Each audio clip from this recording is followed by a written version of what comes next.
నిర్గమాకాండము 7వ అధ్యాయము 1వ వచనము. అంతటా దేవుడు మోషేతో, ఇదిగో చూడుము, నేను నిన్ను ఫరో రాజునకు దేవుని వంటి వానినిగా నియమించితిని. నీ సోదరుడు అహరోను నీకు ప్రవక్తగా ఉండును.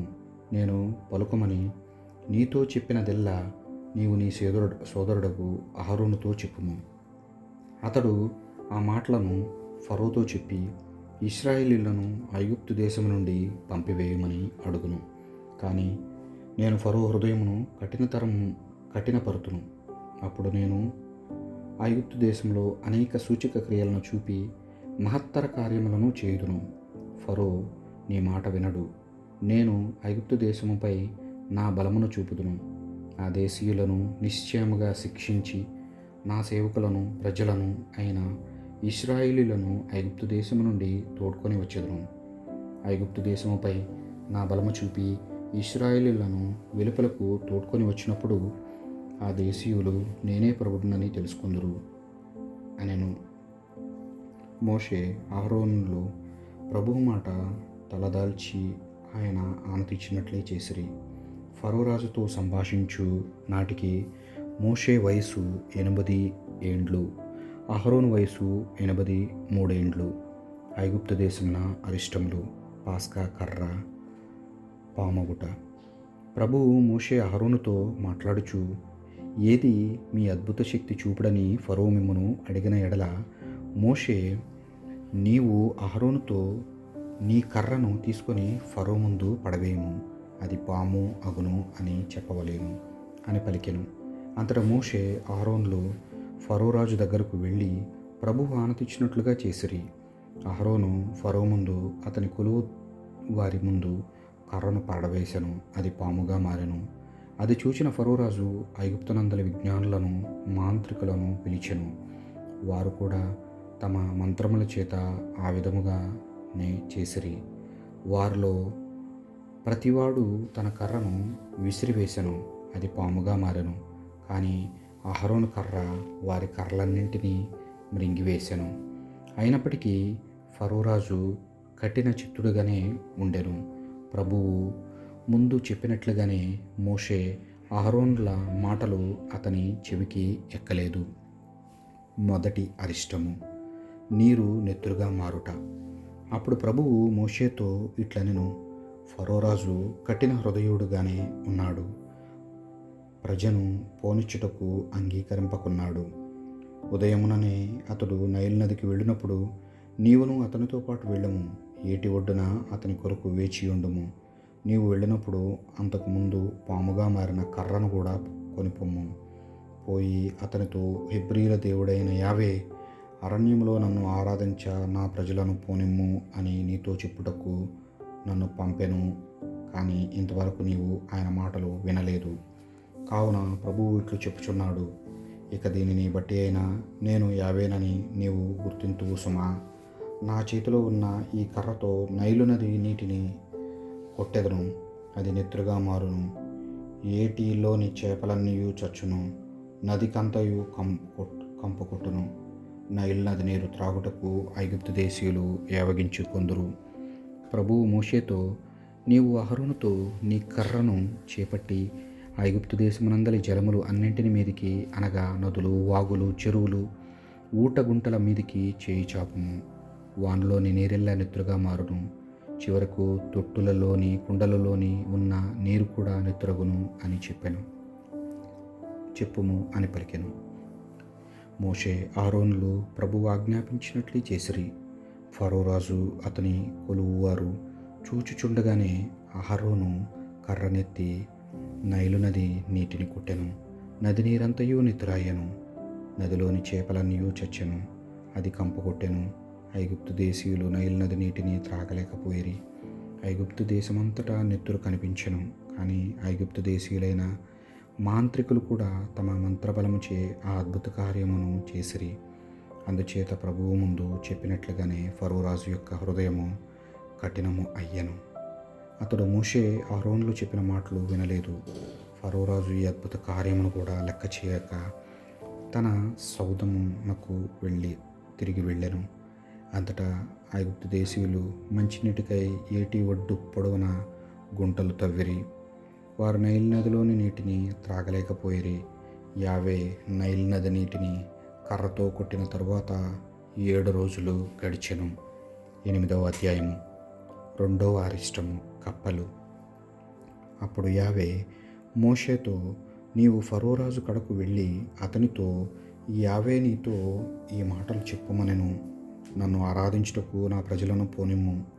నీవు వారిని పోనీయనిచో నీ దేశమునెల్లా కప్పలతో పీడింతునని తెలుసుకునము. నైల్ నది కప్పలతో నిండిపోవును. అవి తీరము దాటి నీ సౌదమునకు ప్రాకును. నీ పడుక గదికి, నీ శయ్య మీదికి ప్రాకును. నీ కొలువులో ఉన్న వారి ఇండ్లకు, నీ ప్రజల పడక ఇండ్లకు ప్రాకును. నీ ఇంటి పొయ్యిలోనికి, పిండి పిసుకు తొట్లలోనికి ప్రాకును. చివరకు కప్పలో నీ మీదికి, నీ ప్రజల మీదికి, నీ దాసుల మీదికి ప్రాకును అని చెప్పుము అని పలికెను. యావే మోషేతో, నీవు అహరోనుతో నదుల మీదికి, వాగుల మీదికి, ఊట గుంటల మీదికి నీ కర్రను చాపుము. ఐగుప్తు దేశమంతా కప్పలతో నిండిపోనట్లు చేయుము అని చెప్పుము అని పలికెను. అహరోను చెయ్యెత్తి ఐగుప్తు దేశంలోని జలముల మీదికి తన కర్రను చాచెను. అంతటా కప్పలు వచ్చి ఐగుప్తు దేశం అంతటా నిండెను. కానీ మాంత్రికులు కూడా తమ మంత్రబలముతో ఐగుప్తు దేశము కప్పలతో నిండినట్లు చేసిరి. ఫరో మోషేను, అహరోనును పిలిపించి, నన్నును నా ప్రజలను కప్పల బారి నుండి కాపాడమని యావేను వేడుతూ, యావేకు బలులర్పించుటకై ఈ ప్రజలను పోనెత్తునని మాట ఇచ్చున్నాను అనెను. మోషే ఫరోతో, ఏలినవారు అనుగ్రహించిన చాలు, కప్పలో నిన్ను, నీ కొలువు వారిని, నీ ప్రజలను విడిపోనట్లుగా నేనెప్పుడు ప్రార్థింపవలయనో చెప్పుము. నా ప్రార్థన వలన అవి నిన్ను, నీ ఇండ్లను వదిలిపోయి నైలు నదిలోనికి ఉండిపోవును అనెను. రేపే ప్రార్థింపుము అని ఫరో పలికెను. నీవు చెప్పినట్లే జరుగును. దీన్ని బట్టి ఎవరును మా దేవుడైన యావేను సాటి రారని నీవు తెలుసుకుందువు. కప్పలు నిన్ను, నీ సౌదములు, నీ కొలువు వారిని, నీ జనులను వదిలిపోవును. అవి నదిలోనే ఉండును అని మోషే పలికెను. మోషే అహరోనును ఫరో సముఖము నుండి వెళ్ళిపోయిరి. యావే కప్పలతో ఫరోను ముప్పతిప్పలు పెట్టెను. కావున అతనిని కప్పల బారి నుండి కాపాడమని మోషే ప్రభువునకు మొరపెట్టెను. యావే మోషే ప్రార్థన ప్రకారంగానే చేసెను.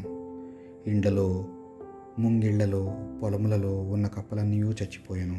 ప్రజలు చచ్చిన కప్పలను కుప్పలు కుప్పలుగా ప్రోగు చేసిరి. దేశమంతయు కంపు కొట్టెను.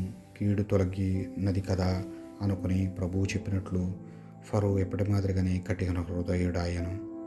మోషే అహరోను చెప్పిన మాటలు అతడు వినిపించుకోలేదు. 3వ అరిష్టము, దోమపోటు.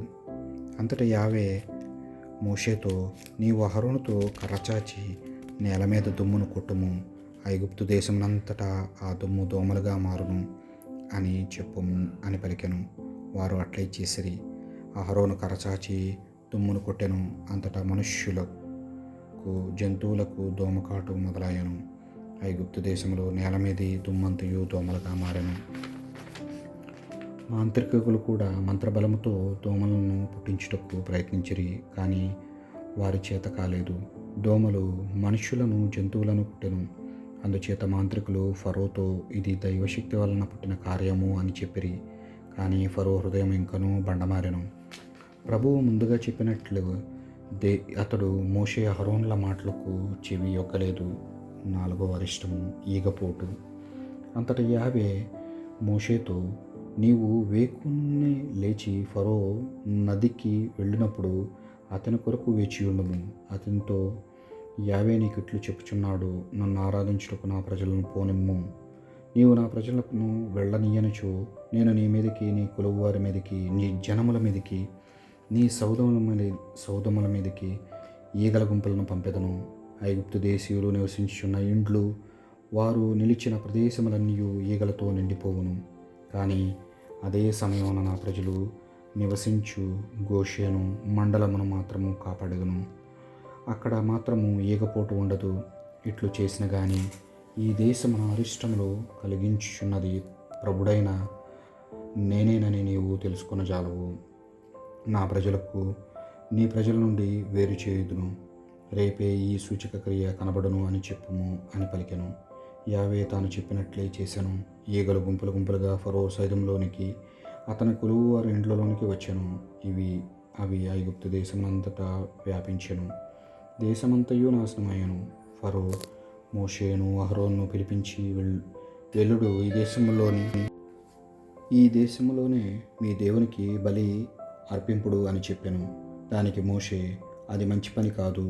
మేము మా ప్రభువునైన దేవునకు పశువులను కొన్నింటిని బలిగా అర్పింతుము. కానీ ఆ పశువులను బలి ఇచ్చుట అనిన ఐగుప్తు దేశీయులు ఏహ్యముగా భావింతురు. ఐగుప్తు దేశీయుల కన్నుల ఎదుటనే వారికి క్రోధము పుట్టించు బలి అర్పించినచో వారు మమ్ము రాళ్లతో కొట్టి చంపరా? మా దేవుడైన యావే ఆజ్ఞాపించినట్లుగా మేము 3 రోజుల పాటు ఎడారిలో ప్రయాణం చేసి ఆయనకు బలి అర్పించదము అని పలికెను. దానికి ఫరో, మీరు ఎక్కువ దూరము పొమ్మనిన్నచో మీ దేవుడైన యావేకు ఎడారిలో బలి అర్పింప మిమ్మును పోనితును.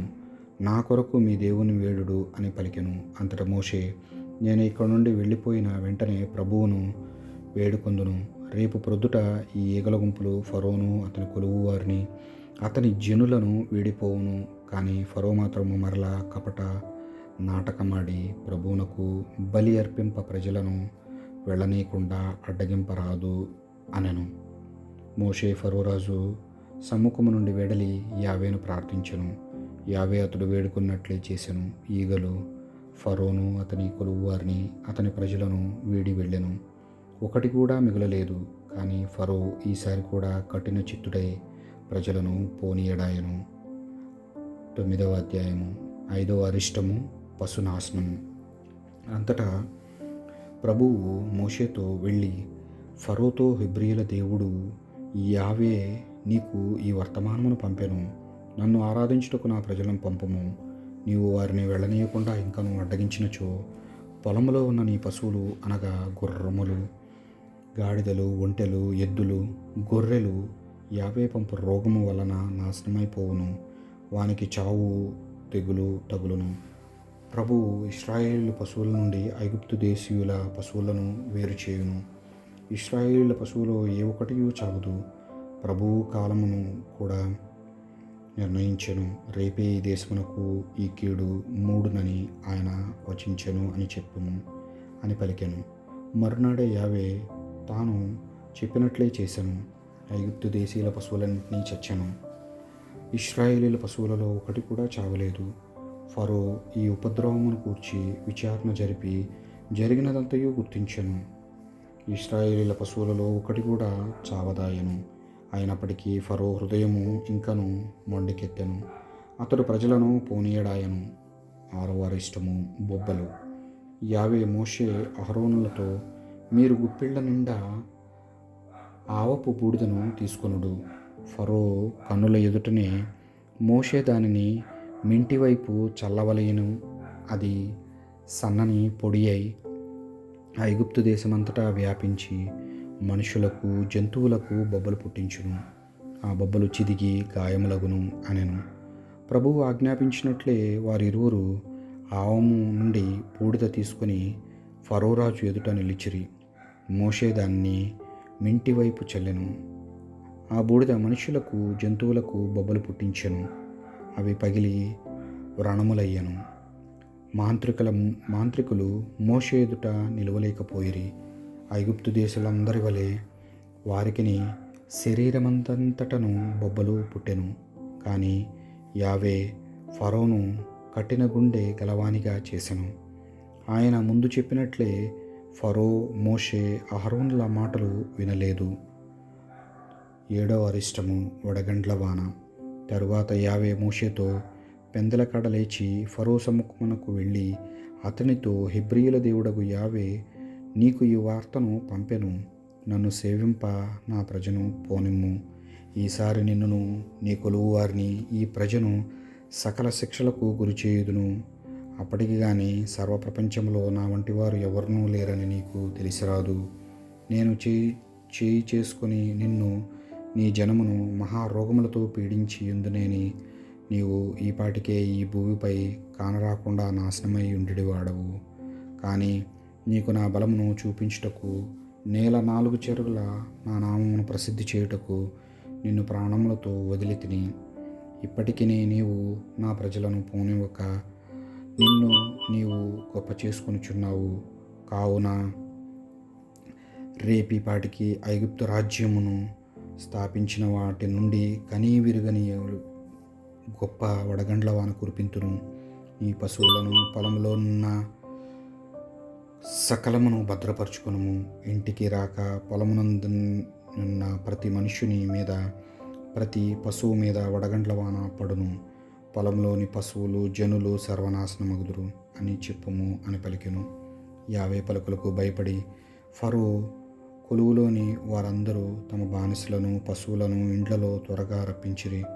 యావే మాటలను లెక్క చేయని వారు తమ బానిసలను పశువులను పొలంలోనే ఉండనిచ్చిరి. యావే మోషేతో, నీ చేతిని ఆకాశం వైపు చాపము. ఐగుప్తు దేశమంతటా మనుషుల మీద, పశువుల మీద, పొలములలో మొలచిన మొక్కల మీద వడగండ్ల వాన పడును అని చెప్పెను. మోషే మింటి వైపు కర్రనెత్తెను. ప్రభు ఉరుములతో వడగండ్ల వాన కురిపించెను. యావే ఐగుప్తు నేల మీదకి పిడుగుల అగ్నిని పంపెను. ఉరుములు మెరుపులు మిరుమిట్లు గొలుచుండగా వడగండ్ల వాన కురిసెను. ఐగుప్తు దేశీయులు ఒక జాతిగా ఏర్పడి నాటి నుండి కనీవిని ఎరగని గొప్ప వడగండ్ల వాన అది. ఈ రీతిగా వడగండ్ల వాన ఐగుప్తు దేశమున పొలములలో ఉన్న మనుషులను జంతువులను నాశనము చేసెను. పైరు పంటలను చెట్టు చేమలను ఊడ్చివేసెను. హెబ్రీయులు వసించు గోషేను మండలములో మాత్రము వడగండ్ల వాన పడలేదు. మోషే అహరోనులను ఫరో పిలిపించి వారితో, ఈసారి నేను తప్పు చేసి తిని, యావే న్యాయవంతుడు, నేను నా జనులు దోషములు నా పిడుగుల వడగండ్ల వానను ఆత్మని యావేను వేడుకొనుడు. ఇక ఈ వానలను మేము భరింపజాలము. మేము పోనెత్తునని మాట ఇచ్చున్నాము. ఇక మీరెక్కడ ఉండనక్కర్లేదు అని చెప్పాను. అంతటా మోషే, ఈ పట్టణమును వీడిన క్షణముననే నేను యావే వైపు చేతులు చాచెదను. ఆ మీదట ఉరుములుండవు, వడగండ్ల వాన ఉండదు.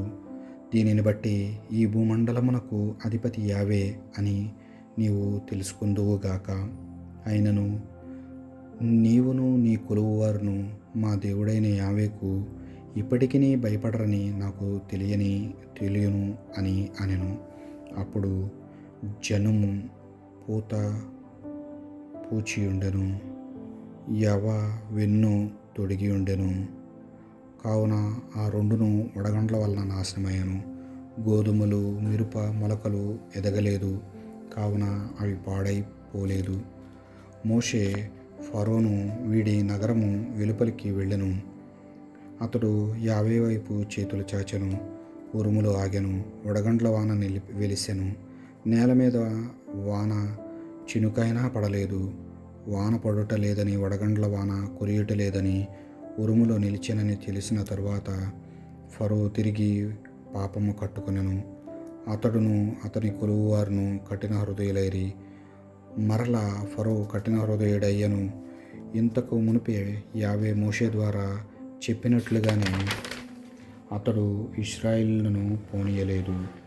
ఈ దేవుడి వాక్యాన్ని దీవించునుగాక.